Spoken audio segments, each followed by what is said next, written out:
Welcome to the Spring Fever Garden Forums, where we connect you, the gardener, with the experts at North Dakota State University. My name is Tom Kolb. I'm an extension horticulturist in the Department of Plant Sciences. Now, tonight's the second of our 4 Spring Fever Forums, and our theme tonight is yard and garden. Now, the format that we use is one we always use. We'll start with a 20-minute presentation, followed with about 10 to 15 minutes of questions and answers. Now, we really do want your participation in the forum, so please keep the question relevant to the topic at hand, and we'll get to as many questions as possible, time permitting. Okay, now let's get started. We're going to talk about selecting shrubs. Picking the perfect shrub can turn your landscape into a showstopper. And here to show us some of the finest shrubs is Todd West. Dr. West is a professor at North Dakota State University and a director of its Woody Plant Improvement Program. This program focuses on the development of woody plant cultivars in hardiness zones 3 and 4. Todd, welcome to the forums. Awesome. Thank you so much for having me. Welcome. All right, we'll go ahead and get this all loaded up and we'll dive into shrubs. The neat thing about shrubs is that most people will buy more shrubs than they'll buy trees. So I think that's why it's pretty important for us to talk about shrubs. So we're going to hit some highlights and talk about some of their superpowers, some of the plants you're already going to be aware of, but we're just going to kind of hit why you would want that in your landscape. So is it a tree or is it a shrub? Definition-wise, there's really not great definitions for tree versus shrub. So a tree is just a woody plant with one main stem and that's at least 12 to 15 foot tall, having a distinct head in most cases. So generally, a larger woody plant. Whereas a shrub is a woody plant that is never tree-like in habit and produces branches or shoots from or near the base. So that's really our definition. And when I teach here at NDSU, there are plants that we're going to refer to as shrubs. They're tree-like because they can be larger. They're in that gray area of that 15 foot, but still have that multi-stem kind of habit. With shrubs, though, we can have tree form or what's called a standard. And so they take a shrub and force it to look like a small tree. And I think many of you are familiar with that. But here's a great example of a shrub. So this is Meadowlark forsythia. Meadowlark is an older cultivar, but it's one of the best for the flower bud hardiness. And, it symbolizes that spring is here. I know our forsythia here on campus, the buds are swelling, they're ready to break. So we know spring is just right here around the corner. But it's a 15-foot shrub. So it makes a wonderful screen, a really ratty looking plant in the wintertime. But you could take the plant and turn it into what we consider to be a small tree. Now, the problem with standards, though, is that they are going to sucker at the base because those shrubs, like this, a tree standard, is always going to want to still be a shrub. So there's a lot of maintenance that could be added to this type of a plant. Also, it generally doesn't have as much stability in that main stem because it is more of a shrub stem that has been trained up. So why plant shrubs? Screen unwanted sites, maybe to direct traffic, unify your space, because they can be intermediaries to create smooth transitions from larger elements, whether it's hardscaping, a patio, a paver wall, something, but also between the house and the trees. Also including lawn and your flowers. So we get that nice little step up so we can soften those transitions. Also save space. Space is tight, tree won't fit. Put in a nice showy shrub.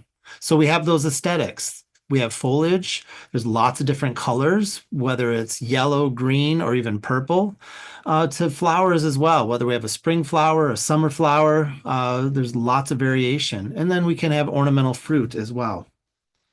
So here we have, very standard landscape where we have, some specimen trees, some smaller trees in front, but we have a wide variety of shrubs from evergreen to deciduous, different colors, different textures, different sizes, different forms. So we don't want to have that cookie cutter landscape. We don't want to end up with, the standard that you see, and let's add some variety. Let's add some excitement. Let's add some different seasonal components as well. So durable qualities. Predictable size and form. We want to know what we're going to get. Generally, they have rapid growth rates. Generally, now the dwarf conifers, totally different talk altogether, can be much slower. But generally, they have an ease of transplanting establishment. So once they are in, they're going to usually do pretty well. You want to look for minimal litter. So we don't want to have a lot of leaf and a lot of fruit mess. Resistant to attack by pests and disease. Non-allergenic, because generally going to have a lot more shrubs available, maybe more pollen. Tolerant of a wide range of environmental conditions. Excellent aesthetic features. And we're also looking for non-invasive. So some selection criteria. Function. What are you trying to do with that shrub? Is it an accent plant? Is it a specimen? Are you trying to hide something? What are you trying to do with it? And then looking at design elements, form, size, texture, and then your site conditions. Really, site conditions should be number one. What's your pH? How much water? How much light? That really dictates what you can plant and what you can't. Then we look at those plant features. Does it have fall color? Does it have spring flowers? Does it have ornamental bark? What makes it special? So with the foliage, we look at texture, summer and fall colors. Flowers I think are self-describing. Fruit, is it good for wildlife? Is it ornamental? Or is it edible even for us? We can add that into the landscape. And then bark, summer, winter features. Can we have that season extension?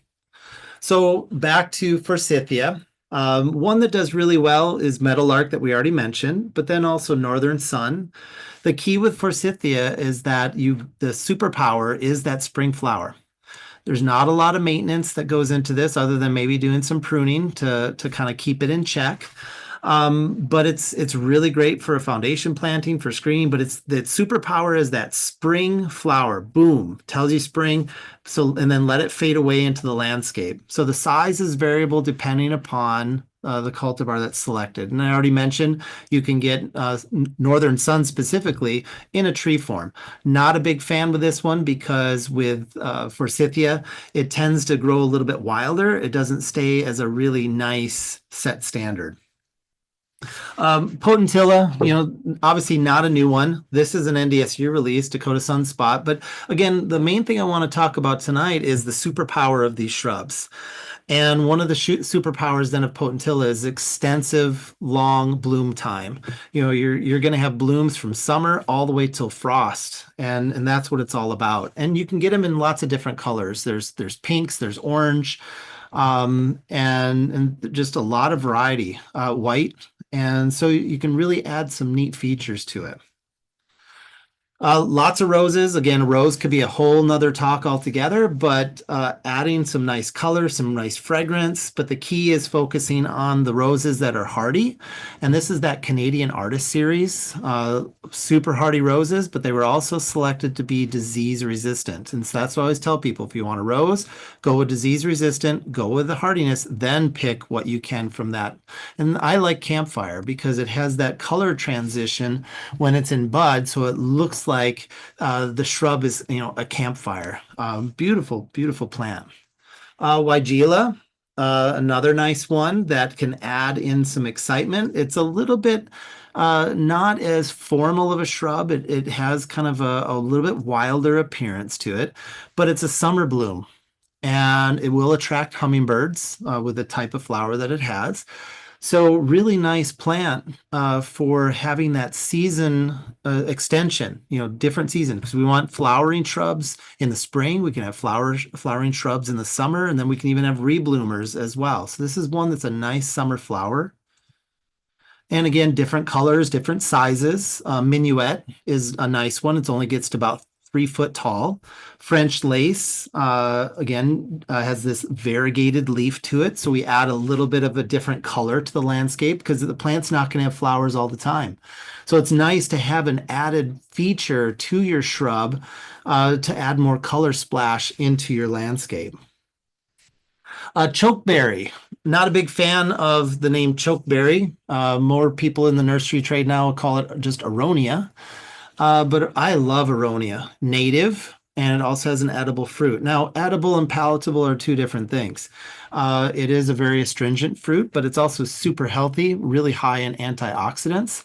But as a plant, it can be a little bit wild. So here, this is Autumn Magic, kind of one of the first cultivars. It is a kind of a colonizer. It's going to have lots of multi-stems. It's going to fill out an area. And it doesn't look as clean and kept, but there's been a lot of breeding done out of the University of Connecticut, and they came up with this low-scape series. So there's low-scape mound.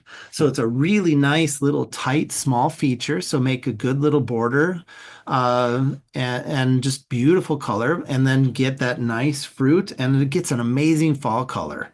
So you get multiple seasons with this plant. Then there's low-scape hedger. Really nice density, about 5 foot tall, makes a great hedge. It's very prune tolerant, but it's also non-suckering. And typically of Aronia is that it will sucker and kind of fill in an area, which is good, if you're trying to stabilize a bank or whatever. But this is a wonderful plant for a hedge. You can let it go natural, you can have it pruned, but it will produce the nice white flowers. But it will also have a really nice red fall color as well. And you'll have these darker black berries, which actually are really good in a smoothie, but they're sweetest after first frost. Here's one that many people probably don't have or not really familiar with is buttonbush. It is zone 4 hardy, zone 3 you're kind of out, but 4 foot by 4 foot, and the flower looks like a little Sputnik or a virus. Just very interesting. And the fruit is this cluster, this red cluster. It can also be used as cut flowers as well. It likes wet soil, so if you have an area that is low, it can do really well there. One of the most common cultivars is Sugar Shack. Very low maintenance, not a lot of disease or insect issues, but it's also native too. Not native to North Dakota, but native to the US. Then another odd one. So again, I'm trying to show these odd kind of ones. So you have buttonbush that has the weird flower here, coralberry, where you get this nice persistent fruit, but it's uniquely different than what you see with most shrubs. So hardy zone 3, 5 foot, 4 foot, 5 foot, it generally tends to be wider than it is tall. It can do part shade. So I would suggest, morning sun, afternoon shade would do well. Maintenance is pretty low. It's tolerant of our soil pH, showy fruit, deer resistant. So there's the fruit, so very unique look to it. I'm a big fan of mock orange. Again, hardy zone 4. The size is cultivar dependent, can be upwards of 10 foot. So you're looking again at a shrub. But it makes a really nice hedge. Its superpower is that the flowers have a citrus smell to them. You can get them as single or double. Here, this is actually a double flower, so it looks more frilly, kind of like a carnation. But great, great plant. Really very low maintenance. So there is a new series out called Illuminati. And so the Illuminati spice is supposed to have more fragrance to it. And it's a double flower. Whereas Illuminati Sparks is still more of a single flower, so not as many flower petals, but it also has this really cool foliage, this variegation to it. Not very stable, but it adds a lot of splash of color into your landscape. Then there's one that's called Illuminati Tower, so it's more of an upright, so it fits into more narrow spots and just adds that extra wow again of that nice citrus smell. There is an aureus cultivar where the leaves are golden. This is hard for some people. My wife hates these type of plants because they always look like they're unhealthy. She doesn't like yellow cultivars, but I think it adds a lot of color into the landscape. Magnolias, we don't have a lot of magnolias, but there is one, Spring Welcome Magnolia. The star magnolias are always kind of a hit or miss. The Spring Welcome is from NDSU and does really well for flower bud hardiness. And that's the whole superpower of magnolias is the flowers. Now, this is definitely a shrub. When you buy it, it'll be small. It'll stay small for a while, but eventually it will get 20 foot by 20 foot. It does tend to multi-stem, but it also can do a single stem as well and form it into more of a small tree. But here's the flowers looking wonderful. I think we're all familiar with hydrangeas. There's lots of hydrangeas, but hydrangea paniculata is the most tolerant of just about any condition. And you get that really nice panicle of flowers that persist because you're dealing with a non-sterile flower. So it lasts longer because it doesn't fade away after it's pollinated because they're sterile. They have small little fertile flowers, but the wow that you see is the sterile flowers. They also can do part shade, which I love. That's what hydrangeas are wonderful for, is that part shade scenario. So give it a little bit of warm morning sun, afternoon shade, beautiful. But lots of different colors now. Diamond rouge, and then even the standard arborescents are smooth hydrangea. There's a lot of great ones out there. You know, Incredible's been out for a while, makes a nice accent plant. Here's this nice little hedge of them. Can be used as a cut flower. They are native. They don't shift their colors like the big leaf hydrangeas, which we really can't do. Where they'll shift from that pink to blue depending upon your pH. So here we have these nice colors. But Incredible is what it says. You just get this huge cluster of a ball-sized sterile flowers. There's a new one out though called Flowerful. It's out new this year.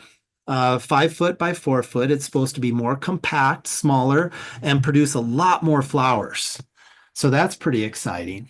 I'm also a big fan of Winterberry Holly. And because its superpower is having the fruit that persists into the winter. So this is Berry Poppins. It's a female, so it will produce flowers. And the flowers really aren't that exciting, but it's all about the fruit. So here's Berry Poppins on the left. Get that nice red fruit that persists into winter. There are other colors like Berry Heavy Gold, so there's gold forms. But one thing to keep in mind, this bottom right picture is Mr. Poppins. You have to have a male. These are dioecious, just like humans. There's male and female separate plants. If you don't have a male, you're not going to get the fruit. You're not going to be happy. I just wanted to throw in one evergreen because again, we could do a whole evergreen talk as well, but this is Microbiota decusata. It's Russian arborvitae. It's a close relative of regular arborvitae, but it looks like a juniper.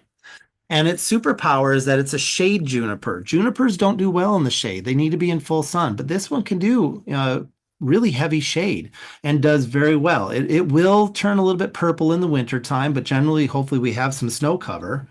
But take a look at this, how it just cascades over the wall. Just absolutely gorgeous plant. Now, they have found that it is compatible with standard arborvitae. And so they take this very low plant that's a ground cover and they put it up on make a standard to make this kind of weeping form. And you can see in that center picture there how it's kind of bronzy. That's what happens. This is out in Oregon at a nursery, but it does turn a bronzy color in the winter. So I don't know if I'm really a big fan of it as a standard, seeing that color change. I think having it as a ground cover is wonderful for the shade, and then the snow makes it disappear so you don't see the color change. Willow, when you mention willow, that's a love-hate relationship for a lot of people. They think of big giant willow trees that aren't long-lived, but can be absolutely gorgeous, but can also be messy. And so it's that love-hate relationship. But this is a one out of Jeffrey's nursery up in Manitoba called Iceberg Alley. And it has that beautiful silver leaf. It tolerates wet soil or clay soil, very low maintenance. Don't really have to do much to it. There really is not an issue with insects or disease. Just a really nice, different color and texture for our landscape. So that's that superpower, is having those silver leaves. It does flower. It has kind of interesting flowers, but then we get that silver leaf that you see there on the right. Nine bark is kind of a standard for landscapes. We got a lot of nice colors. The newer ones are all these little purples.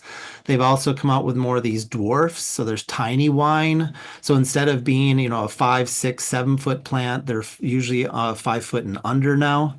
But they tolerate dry soil, so they prefer more dry soil than wet. So again, I've mentioned quite a few that were able to do wet. Now here we got one that really does better in the dry, but it's also native as well.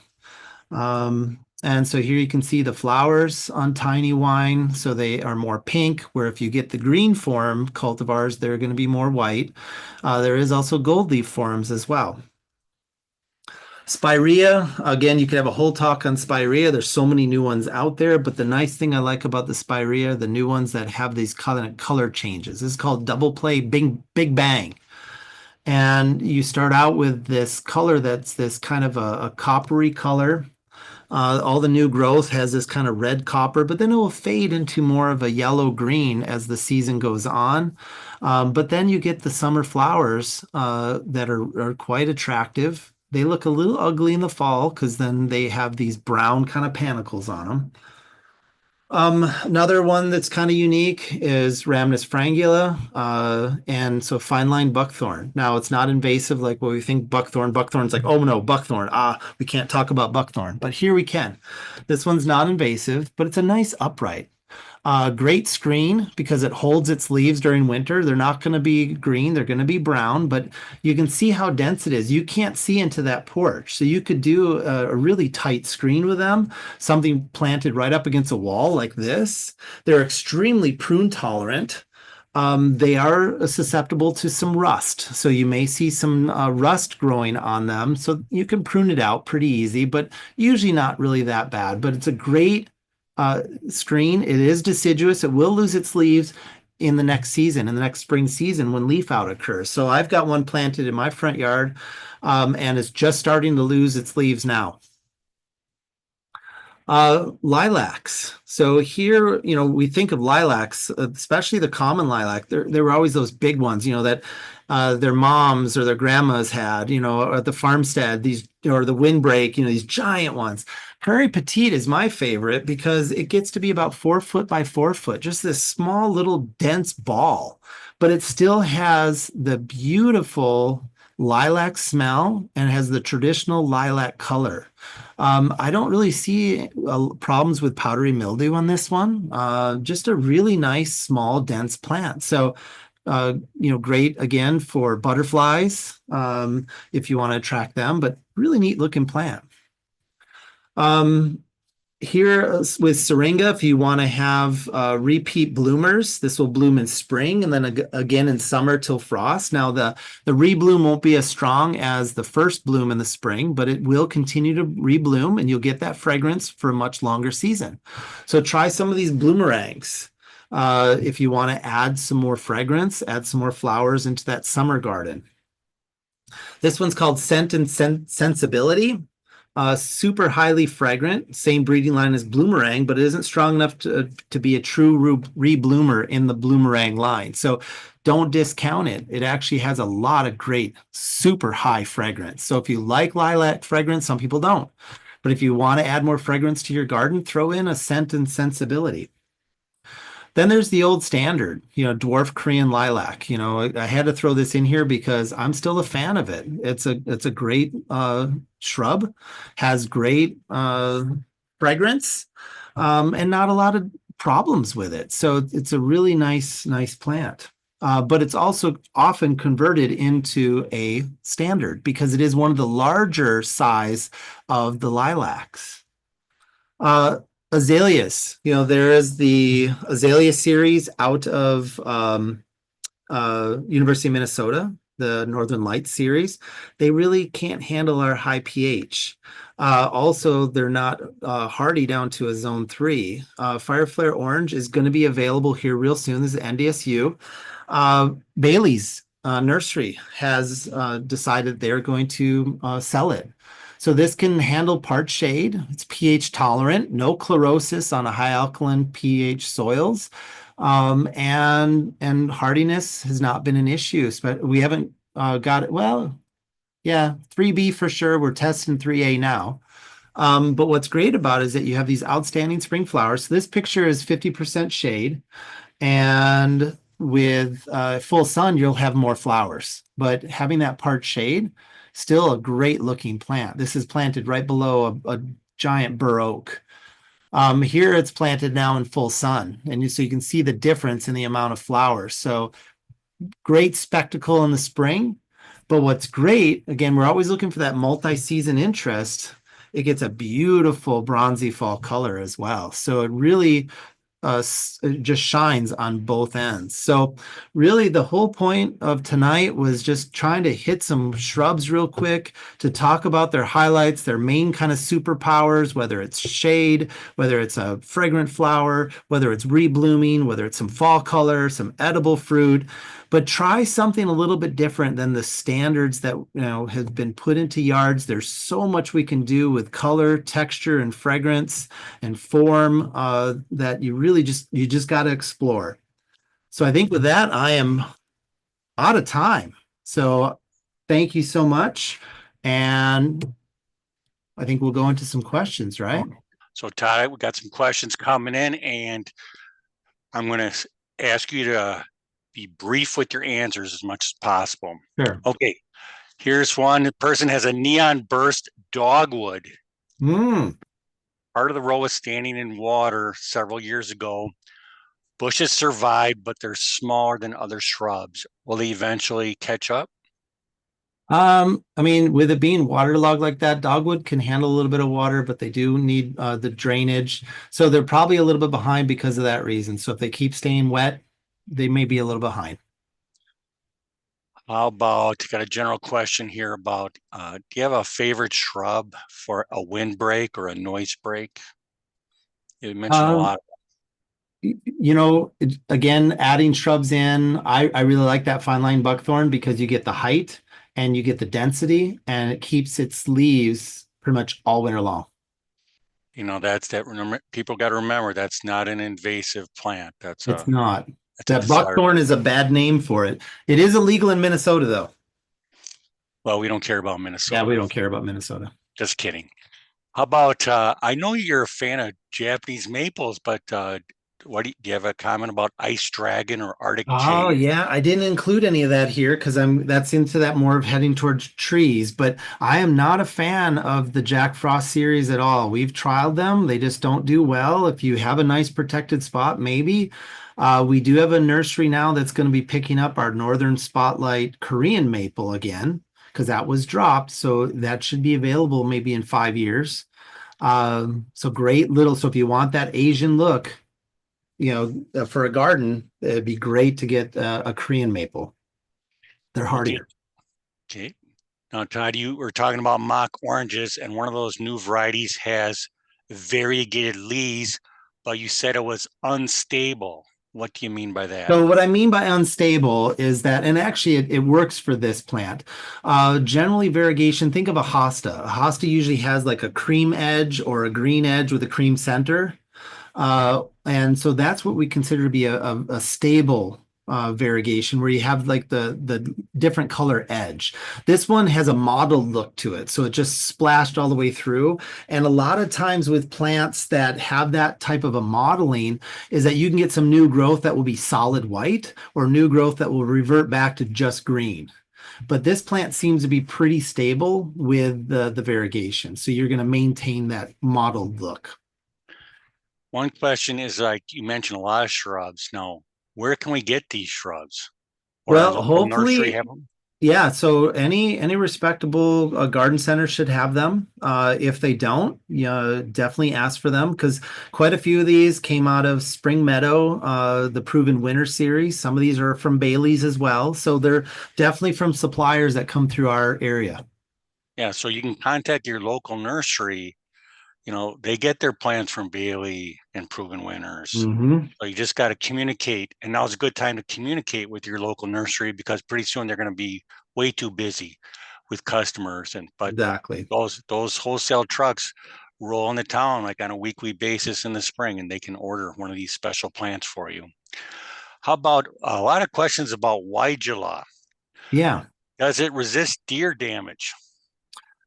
Um, I don't have much experience with deer damage with Weigela. That's a good question. Okay. How about this person says their Weigela plant just doesn't last long? Is it is it her or is it the wrong place or They definitely need some sun. So if you got them in a shady location, they just may kind of go downhill over time. and Lamore County said they can't grow Weigela either, but that's not a hardiness issue, that's for sure, right? Lamore Yeah. County. Well, they're right kind of on that edge. If we hit a really cold winter, you definitely can get some dieback on Weigela. Now, now's a good time. You in a lot of these slides, you were talking about hardiness zone. Yep. So we need to keep in mind with the new hardiness zone, it's really only the Canadian border now that's zone three. It's like the top 10 northern Yeah, 10% of the state, but 20% of the. we could have a whole talk just on the hardiness aspect. One thing we have to worry about is that hardiness zone new map is based again on winter lows averaging, but at the same time, we know now that we still can get extremes, because like Bismarck hit -40 this winter.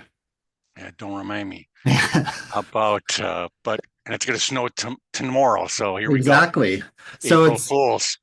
so it's really sometimes more about how the plant shuts down in the fall than it really is about that winter low. Okay, that's a good point. Will any shrubs survive in a brick walled raised bed? A raised bed made with brick walls. As long as the raised bed has enough root zone, because that's the biggest issue with any type of raised beds. You got to keep in mind raised beds are going to be drier because they drain more. And if you don't have adequate root zone, then you could definitely get winter kill. So you're going to want to pick shrubs that are more on the drier side, like Physocarpus, the nine bark that likes it dry, than something that's going to handle more of that wet. Do you have a favorite shrub for a formal hedge? Ooh, for a formal hedge.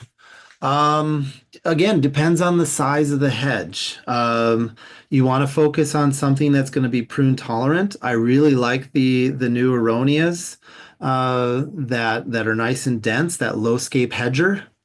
Because you can form it. You can just even let it go natural. I didn't present Korean boxwoods. If you want a real formal looking hedge, there's Korean boxwood, which is actually hardy for us. How about arrowwood viburnum?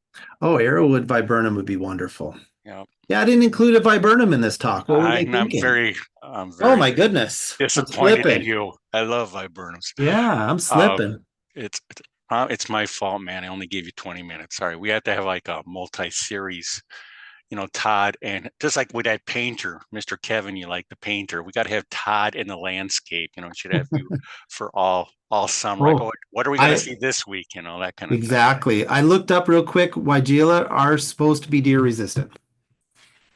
Okay, what shrub is most deer resistant?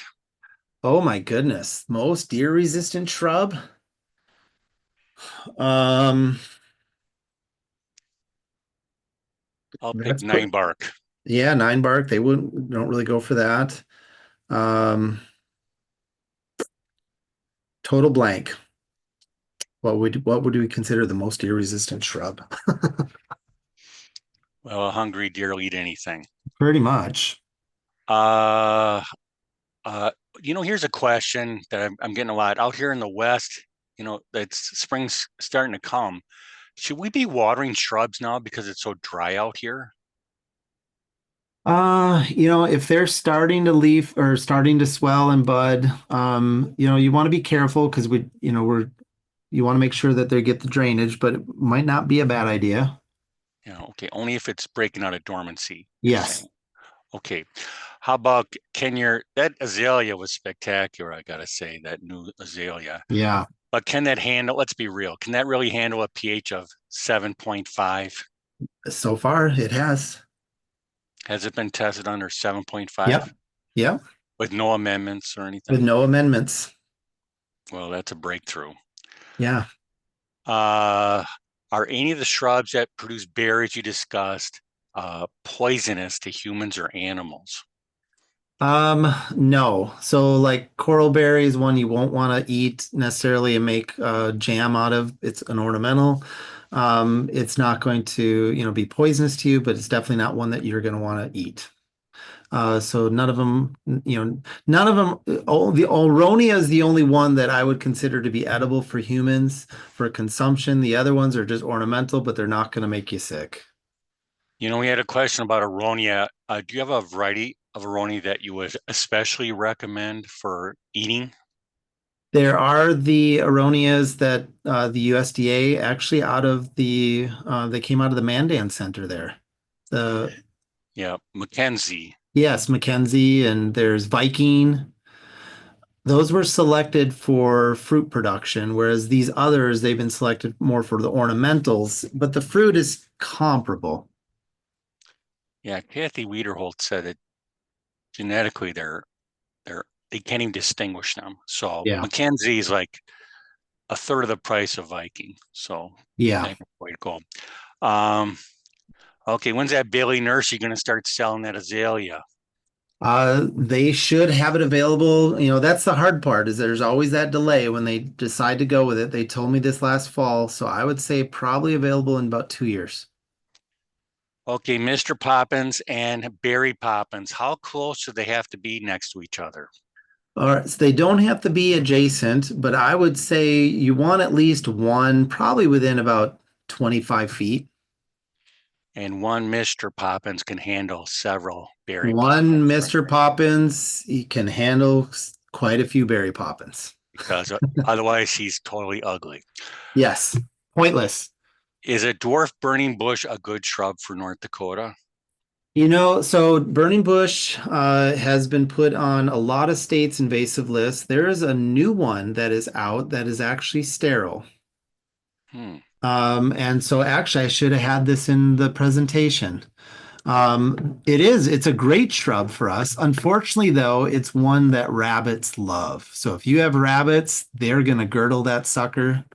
So it's one that I would make sure if you don't have any rabbits, sure. Okay, this person trimmed down their spirea. Will it bloom again? They trim back their spirea, Yeah, sure. of Oh course. yeah. It's gonna bloom on basically new growth every year. So you could cut it all the way back every year. Right. How about hydrangea? Do you prune that back in Hydrangea tough time? kind of depends, but you definitely can. You're going to lose potentially some flowers. But if it needs a rejuve prune, and that's the part I didn't include in this presentation, and I should have, is that shrub maintenance. I said there's all these shrubs have low maintenance, but they really most of them will need a rejuve prune at least every 5 years. Okay. Now, what do you think about a red twig dogwood? Red twig dogwoods, awesome. I didn't include dogwoods just from the standpoint that they're a pretty standard plant, but I really should have had one in here because they're pretty adaptable, very hardy. Add a lot of nice winter colors, whether it's a red twig or a yellow twig, so you can get that nice combination or single. But again, best colors on any of the colored twig dogwoods is with the newer growth. So rejuve prune them and you'll get a better color. Okay. They like a moist soil, right? Compared Yeah. to how about the Illuminati Tower that you mentioned? Do you have Yeah. did he have comments about that? Like what zone is that hardy to? It's supposed to be hardy zone 4. Okay, that's unfortunate for our Williston people. Um, Well, give it a try. Maybe you can get it in because it's an upright, get into a little protected spot. okay. Does it have a water need or sunshade? It's gonna prefer a little bit more sun. And it's a moderate water use, but not too bad. How about are these shrubs available bare root anywhere to save money? Ooh, getting bare root shrubs is difficult because usually that's saved more for the commercial industry because when they're bare root, they usually have them bundled in fives and sometimes even 25s. So unless a garden center is selling them as such, generally you don't see them sold as bare root. Right. What's a really top drought tolerant shrub for a sunny area? What's a real tough guy? Um, I didn't mention any of the Caraganas. Hmm. Caragana's a good one there. Again, they're getting harder to find because people aren't producing as many of them anymore. Again, the nine bark are really good for that sunny, dry spot as well. If I was a bird, which shrub would I want you to plant in my yard? I was a bird. Um, Hmm. Serviceberry. Serviceberry, definitely. Or even go for, I mean, if you're going more of that edible, line, go with the Canadian shrub cherries. Right. Them and spotted wing Drosophila have a great Yes, taste. exactly. One last question. You see some of the, I think when we were talking about hydrangeas, you're talking about double flowers. Is that right? Or like, do double flowers have Double, do they have yeah. pollen? So with the mock orange, Okay. with the double flowers, and so you're gonna have less pollen with a double flower because the way the double flowering occurs is that some of the stamens get converted to petals. Here's one just to wrap it up here. Have you ever heard of pineapple shrub? Pineapple shrub. They got it from a store pineapple top. Oh, It's not a woody. Or is it? no, No, that's no, not you're not gonna is that hardy here, Todd? no, Pineapple in North Dakota. no, Are you testing that? no. We're not testing any pineapples here No in North Dakota. pineapples. Okay, that I makes sense. wish. That would be amazing. Okay, Todd, there's so many more questions. A lot of them have to do with cultural practices, though. So Oh, sure. we've covered so much tonight. Todd, that was just unbelievable. That was tremendous. Thank you so No, much for getting us off to a don't great start tonight. don't be afraid of shrubs, and each one has that yet unique superpower. So give it a go.